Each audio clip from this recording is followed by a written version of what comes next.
I principali tipi di marchio. Introduzione. Quali sono le principali tipologie di marchi registrati?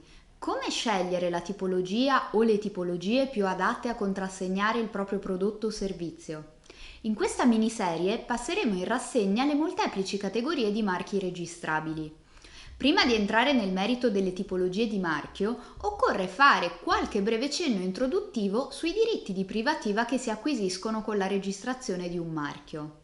Il marchio è il segno distintivo che permette all'imprenditore di distinguere i propri prodotti o servizi da quelli dei concorrenti.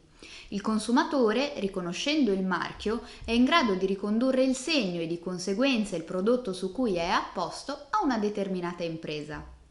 A fronte di un modesto investimento, registrare un marchio consente al titolare di ottenere, virtualmente per sempre, un monopolio sul segno grazie al quale impedire ai concorrenti di utilizzare in qualsiasi modo un segno simile o identico al proprio marchio registrato.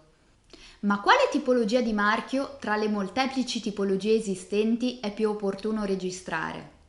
Dipende dal tipo di prodotto o servizio che si intende commercializzare, nonché da ulteriori circostanze concrete che variano caso per caso.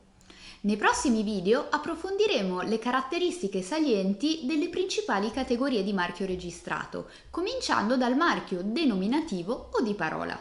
Iscrivetevi al nostro canale YouTube, abbiamo un'intera sezione dedicata al diritto industriale. Per maggiori informazioni visitate il nostro sito e seguiteci sui social media.